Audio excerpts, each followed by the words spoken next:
two brothers, fathers and protectors, rule a pride that's in crisis.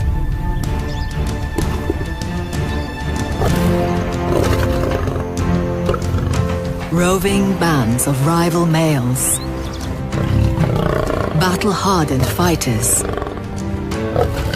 and changing allegiances threaten to break the family apart. Could this be the end for the NSEFU pride?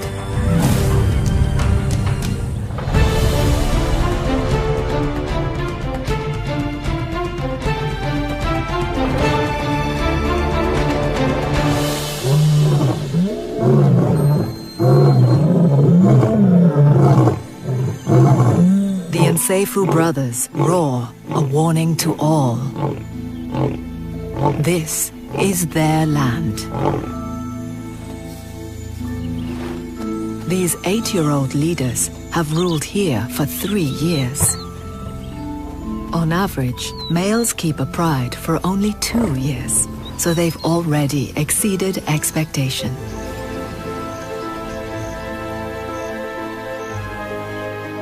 The brothers are a powerful force in the valley. Their role is to patrol their territory and safeguard their family from rival males. Between them, they've fathered all the youngsters here, who range from 5 months to 3 years old. The secret to the twins' success is their unbreakable bond. They have worked side by side since the day they were born. Chief is the more confident of the two. Notch is less self-assured and happy for his brother to take the lead. Their territory is bordered to the west by the Luangwa River.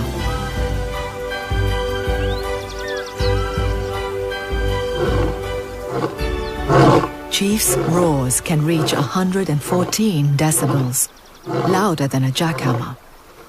They carry for 8 kilometers through the bush, a clear signal to any rivals that he's in charge here.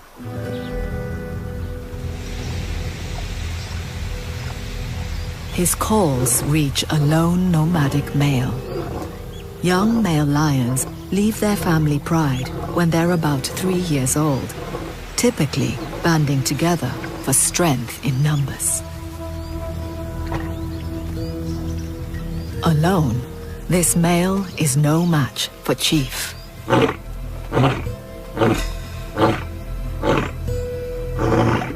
But there are others out there. The east bank of the river marks the border of the brothers' territory. As the dry season progresses, it becomes the only source of water, drawing prey from far and wide. Roaming lions are sure to follow, and the brothers will have to work hard to defend their territory and pride. Notch is more of a lover than a fighter. One of the females is coming into estrus, so he's staying close to the family. Curling his lip helps draw in her pheromones to an organ on the roof of his mouth, enabling him to assess her readiness to mate.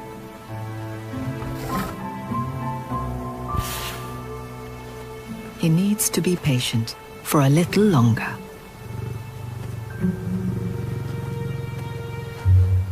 Like all families, there are different characters in the pride. A cub that doesn't fit in. Adolescent boys who like to hang out in a gang. And the moms, the oldest of whom has been tracked by scientists for 4 years. These females are the pride's main hunters.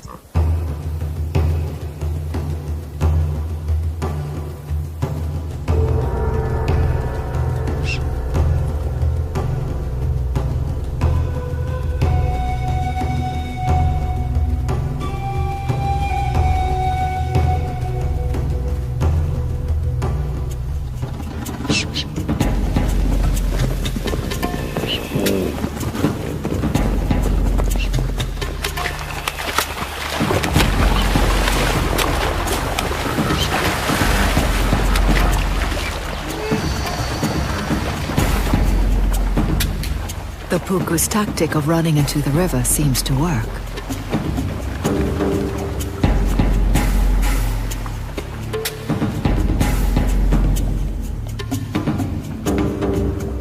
But one lioness calls her bluff.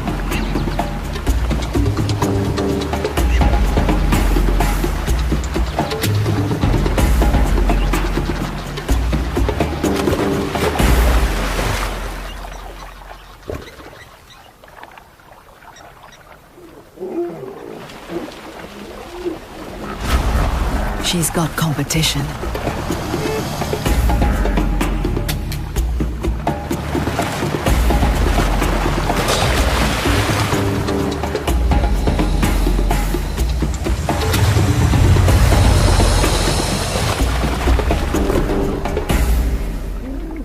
This is not worth the fight.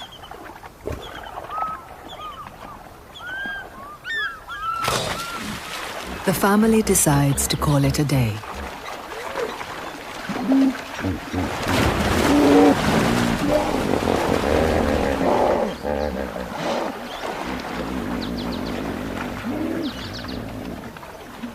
One of the yearlings has been left behind on the other bank. He's instinctively wary of the river. It's not just crocodiles that are dangerous here.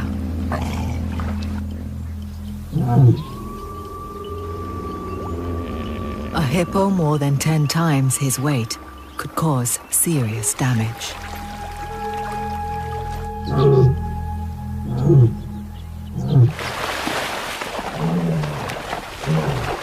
With a little encouragement from the sidelines, he's safely reunited. One of the adolescents is more daring, but even he knows when to back down. Lesson learned. The river is a dangerous place. The brothers are back on patrol, but there's unease in the air. 3 years is a long time to lead a pride and keep hold of a territory, and it's getting harder. The brothers must split up to cover more ground and keep their borders under surveillance. It's a good strategy to make their presence felt, but one lion is more vulnerable than a pair. Chief, the born leader, is determined, always prepared to go just that little bit further.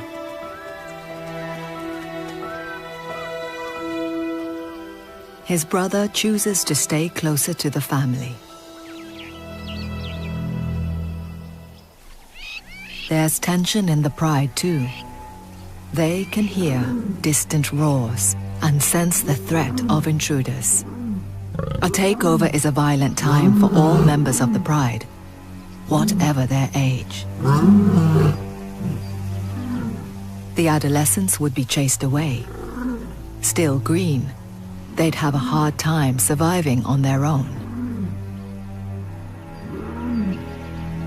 Yearlings would be beaten up or evicted. As good as a death sentence either way. The youngest cub, just 5 months old, is still suckling. He'd be the first victim of a murderous new regime. The young female faces a dilemma. She alone would benefit from an influx of new males. It's her only chance to mate. Only Notch, the male who stayed behind, seems unperturbed. He's always relied on his brother to be the fighter. He's more interested in finding food. This wild dog kill will do nicely. Even 12 dogs won't take on a big male lion.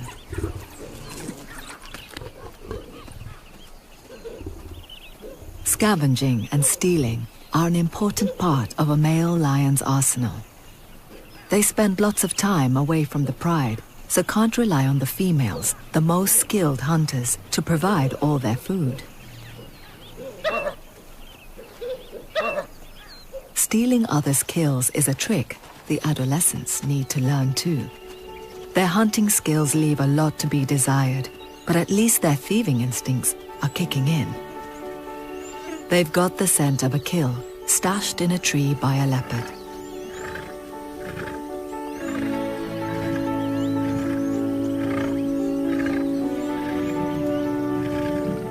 The solitary cat would be no match for the lions. But this takeaway is out of reach. Exactly what the leopard intended.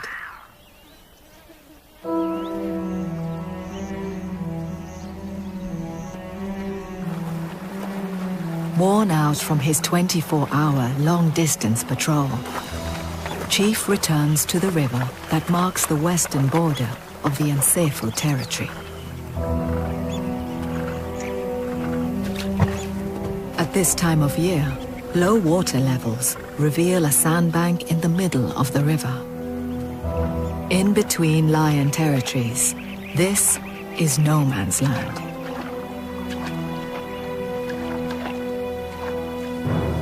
Notch has come to the riverbank in search of his brother and leader. He's keen to be reunited, but is hesitant to step into unknown territory.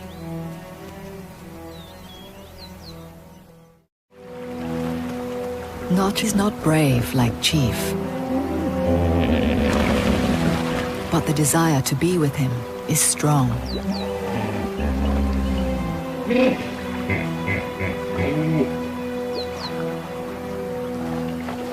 He takes the plunge.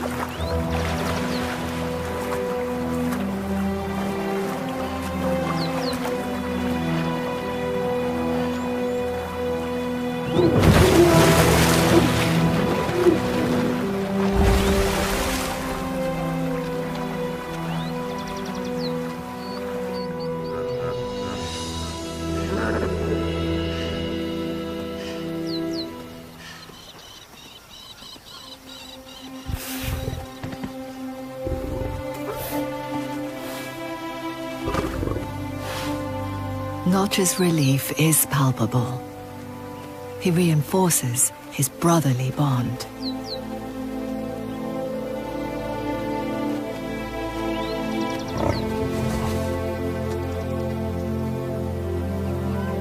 But Chief can't relax. He knows that rival males are moving in.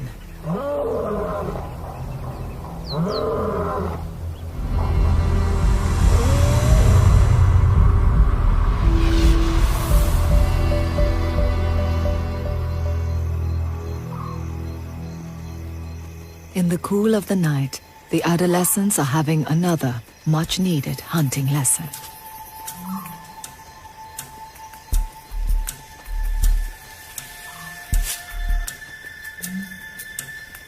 Picking a target to focus on is key.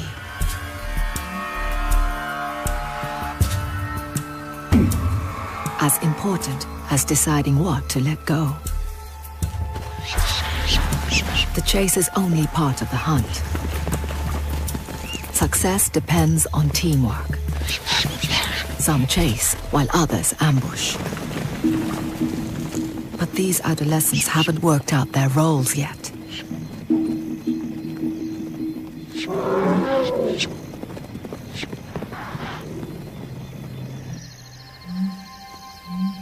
The oldest of the lionesses is apart from the hunters tonight. But she does have company.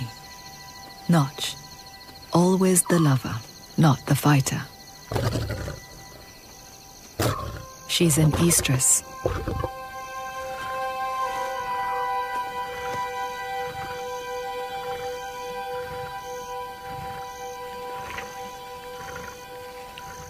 His gentle seduction works.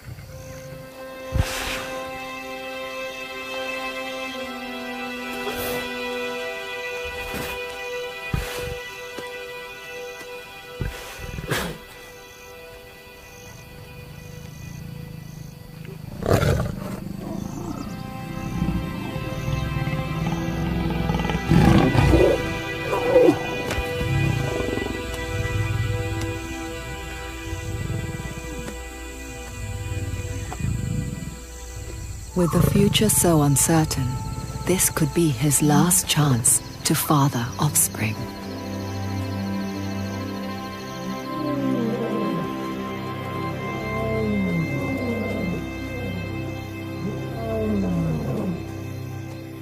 In a heroic effort to keep rivals away from his family, Chief is patrolling the far eastern boundary of the NSEFU territory, 16 kilometers from the river.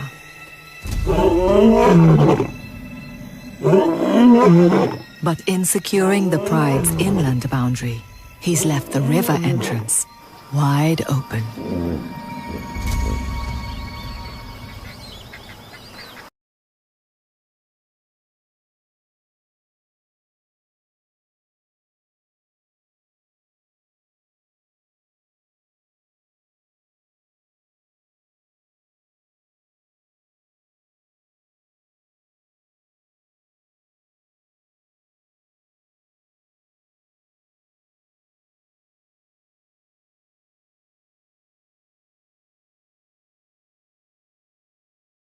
First steps as adults and are on the lookout for mating opportunities.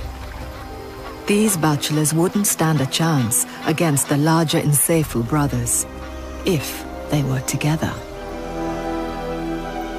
But the brothers are apart.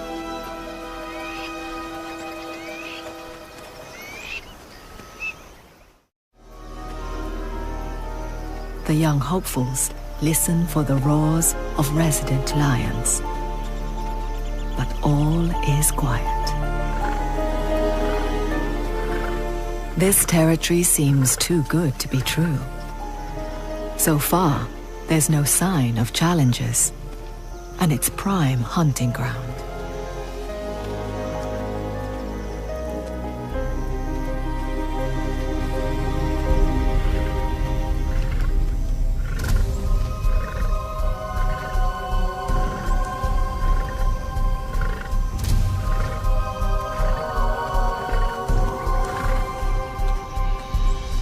Their confidence increases.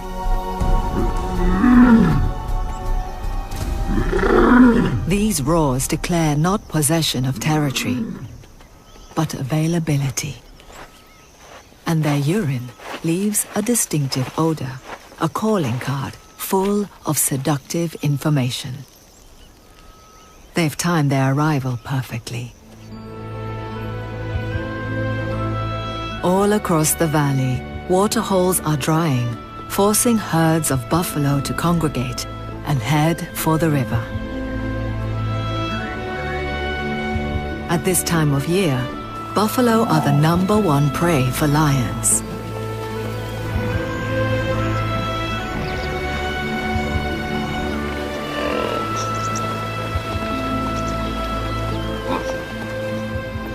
Their arrival means lions from far and wide will be closing in.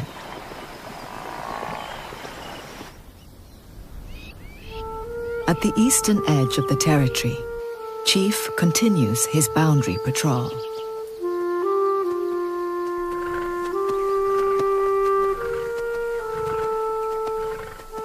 His battles have left him wounded and weary.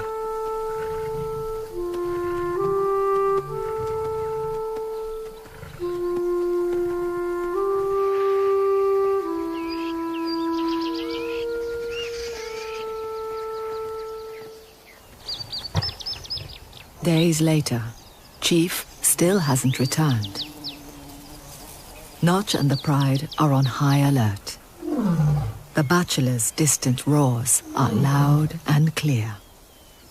Without his brother for backup, Notch stays silent. The young female reacts differently.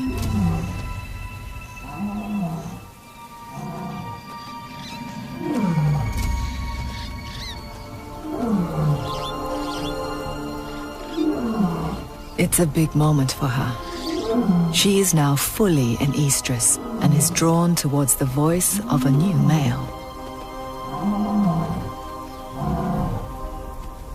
She's never been away from her family before, but her desire to mate is strong.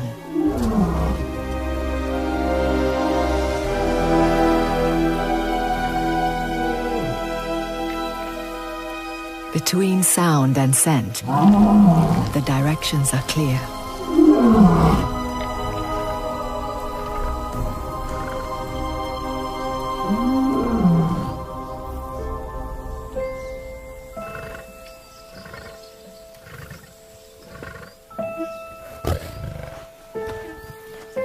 She's tentative.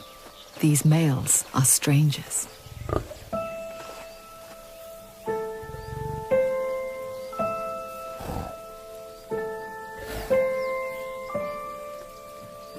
It's most likely a first date for them all.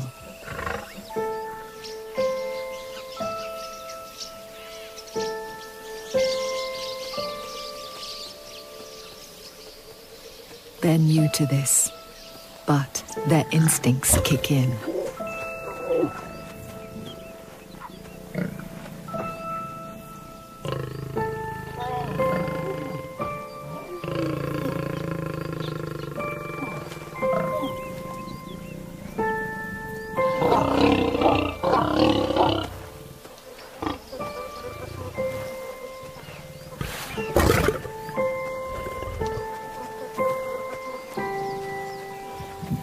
The young female isn't here to stay. This isn't a pride takeover, but for these young bachelors, it's a start.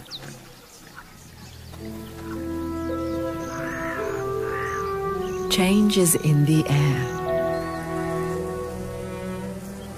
Weeks have passed, and there's been no sign of Chief.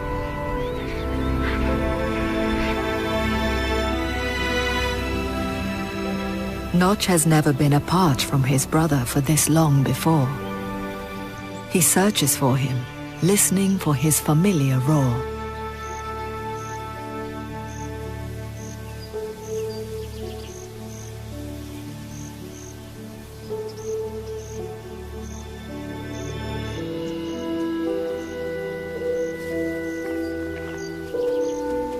Without his brother and ally, Notch seems lost. A second in command with no leader.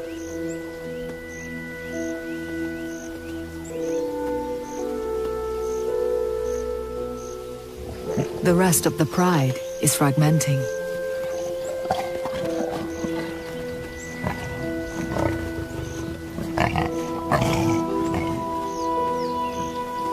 The females have a kill, but the adolescents are nowhere to be seen. Unusual when there's food in the offing. They're probably disconcerted by the sounds and smells of the new males in the area and are keeping a low profile.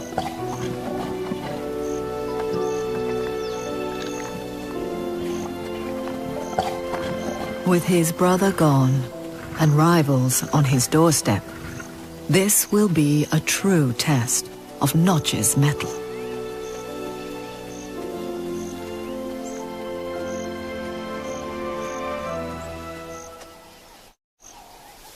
In this time of uncertainty, NSEFU's oldest lioness makes a monumental decision. She sets off towards the two young males, who are still at the outskirts of the territory. Theirs is a battle of sound and smell, and the enemy has fallen silent. The young bachelors sense they're getting the upper hand.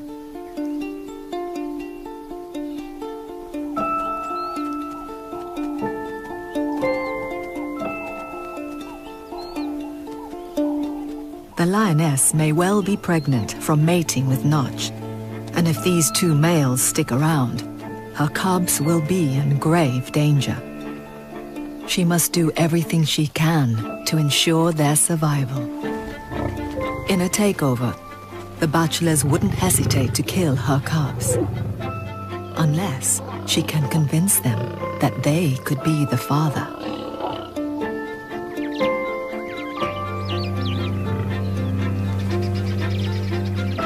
But mating with the enemy is the ultimate betrayal.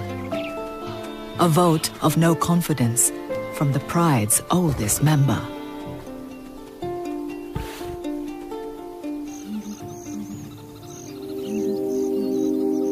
A month has passed, and there's still no sign of Chief. In the line of duty, he ventured outside the safety of the park and was killed.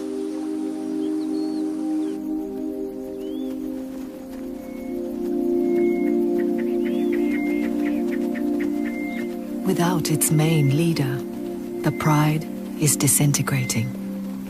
Now, the most experienced lionesses are leaving too.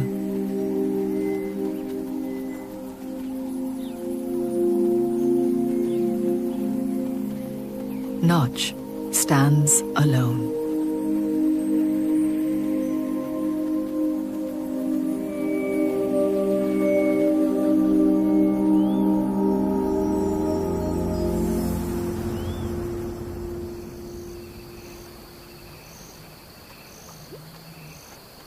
Having not eaten for days, he is hungry and thirsty.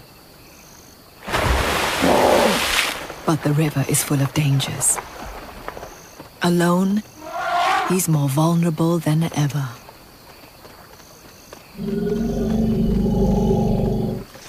A buffalo stuck in the mud would usually be an easy meal. It's one of the reasons this riverfront territory is so valuable. But he's too nervous to approach.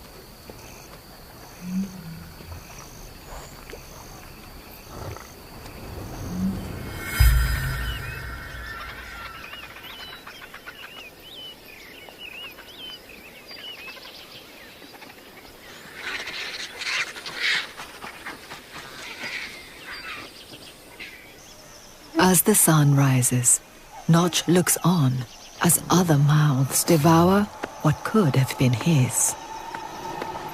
But he's not concerned about the crocodiles. Across the river, others have come to claim the buffalo.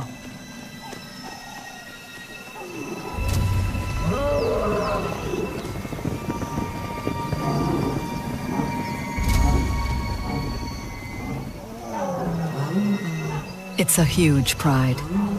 22 lions strong.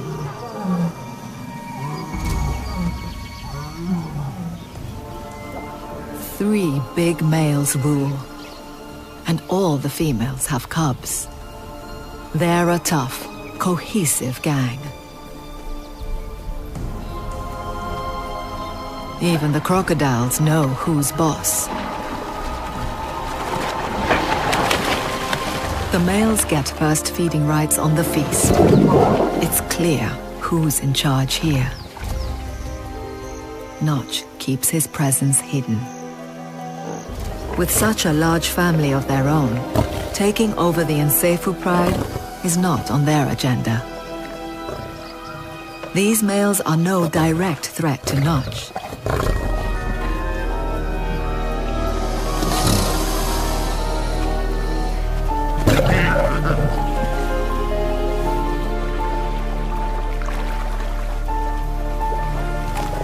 Belly full, but reluctant to relinquish the carcass to the crocs, the largest male displays an impressive show of strength.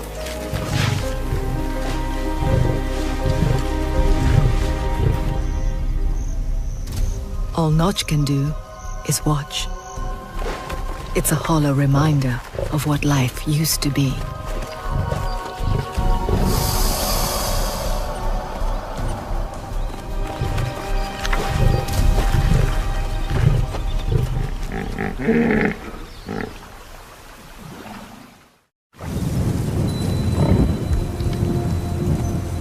As the dry season takes hold, more and more animals descend into the NSEFU territory.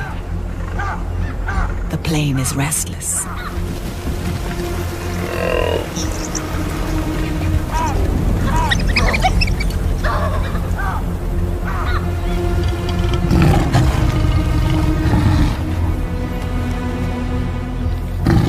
More rival males.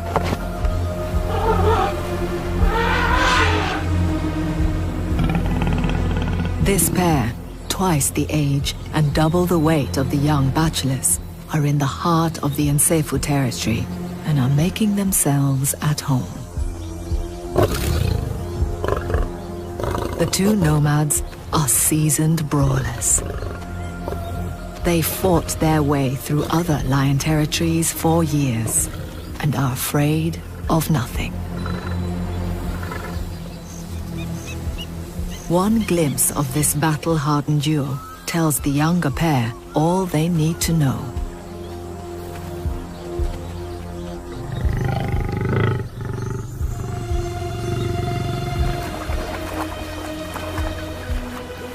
Their stay in the NSEFU territory is over.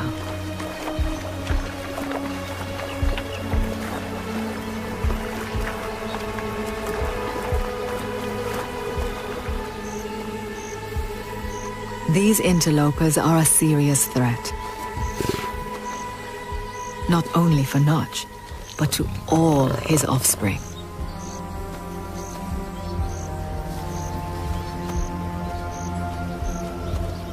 With no sign of roars or scent marks, the big males are full of confidence.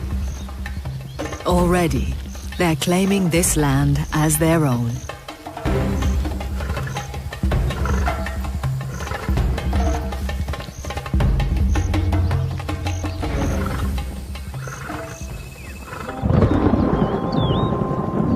For the next few weeks, Notch lies low.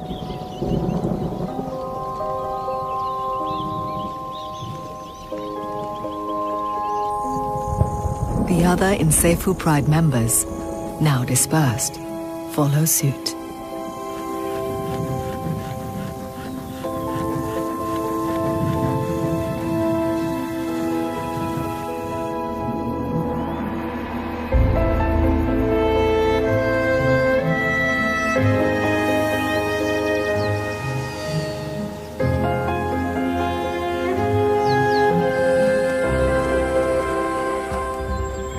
The buffalo continue to keep the two interlopers well fed.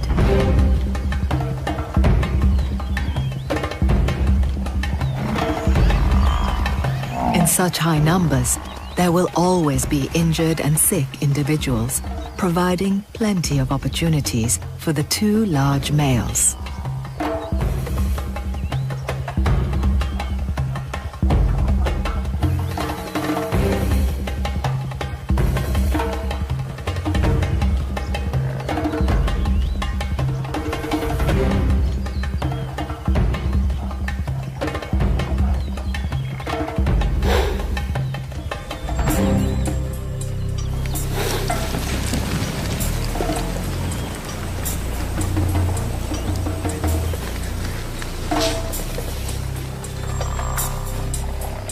Even if not every hunt is a success.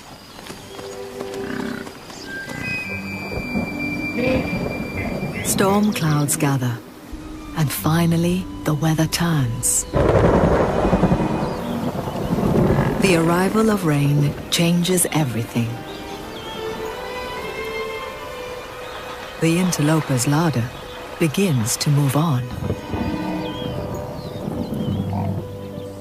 Unaware that there is an opportunity to take over a pride here, the hunters leave their calling card and depart with the herds.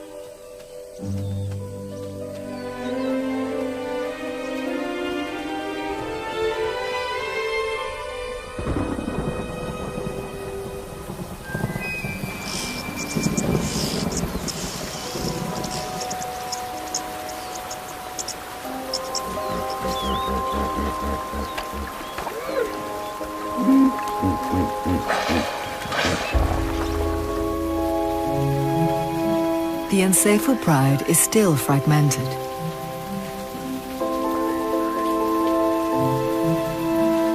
But the change in season brings a change in mood.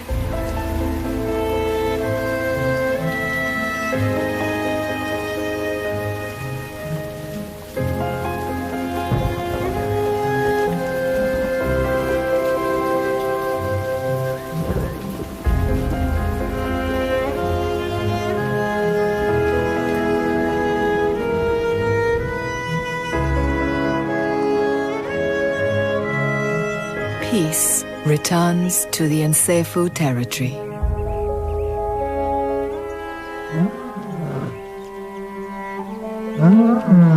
One of the mothers breaks the silence.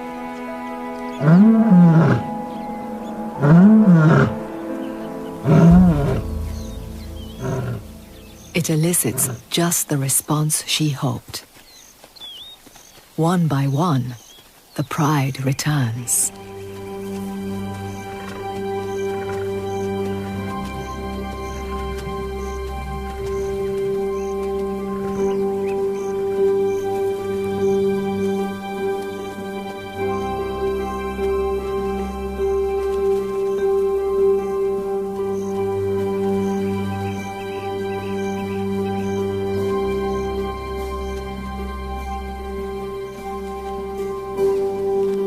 The lions reaffirm their bonds, the vital glue that keeps the family united even after weeks of separation.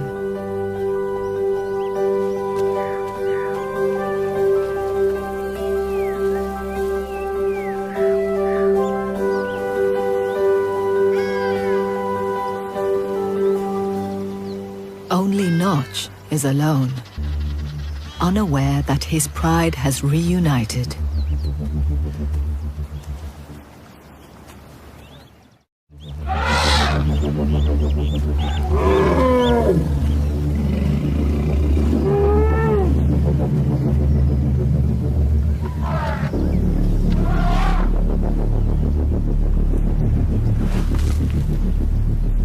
Notch scours the land for scraps, a lost soul without his brother or his pride.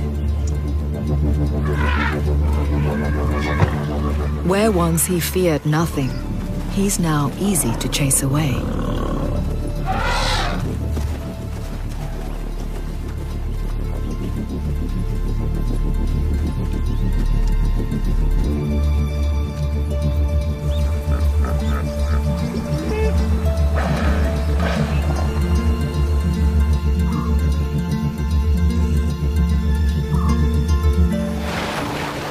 In the river, the crocodiles have a feast.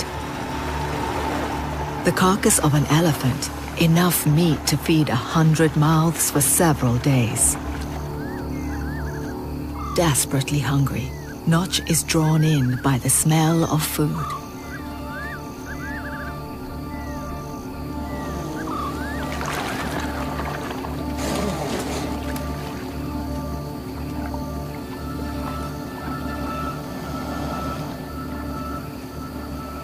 Only the most foolhardy lion would brave crocodile-infested waters, but he's got nothing to lose.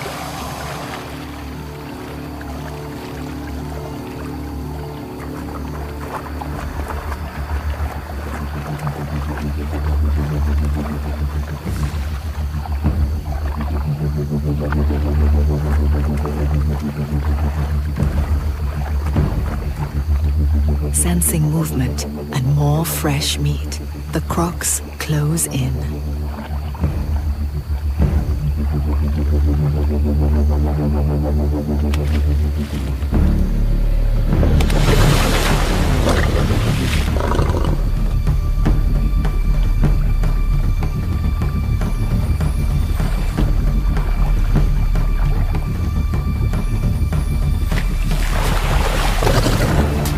He's not going to be pushed around by reptiles.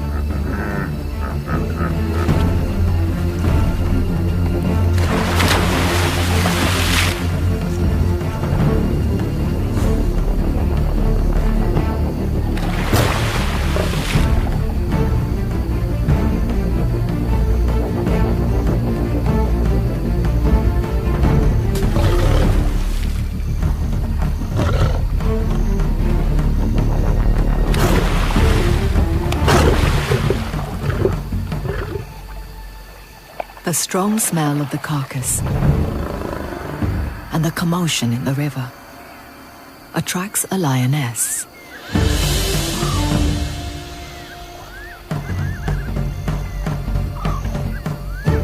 She's one of the NSEFU pride,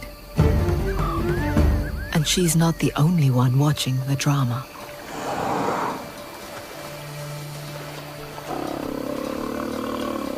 a family of elephants has come to investigate.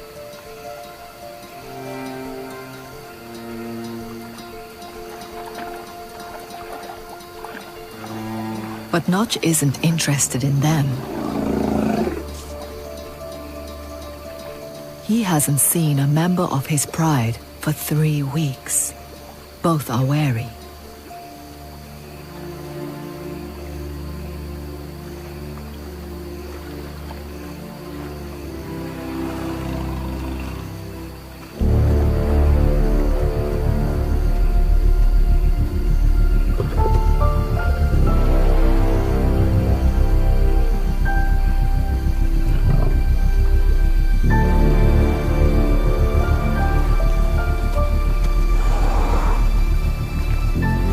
Slowly, Notch seems to let down his guard.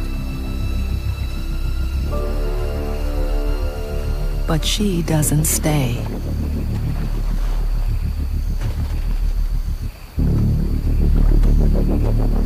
Notch is alone once more. But seeing the female gives him a glimmer of hope. He gives it one last shot.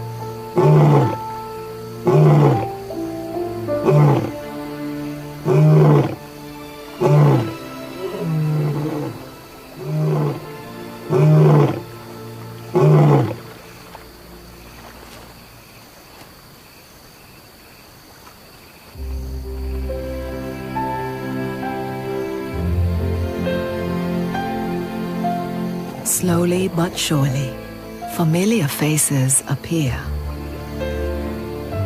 Led by the lioness, Notch's family returns.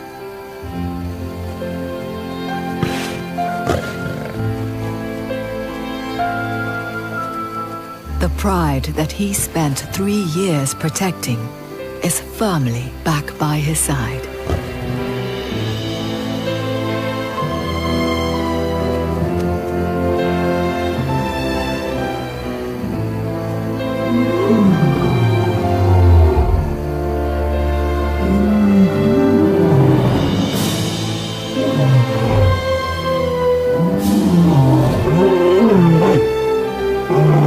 He no longer has his brother, but he has the support of his whole family.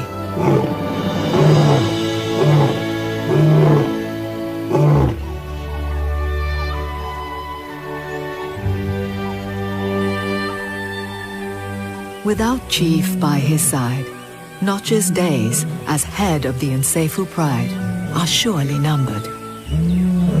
But his story is one of success. He is the father of many and still the king of this patch of Luangwa Valley. Time is running out, but his reign is not over yet.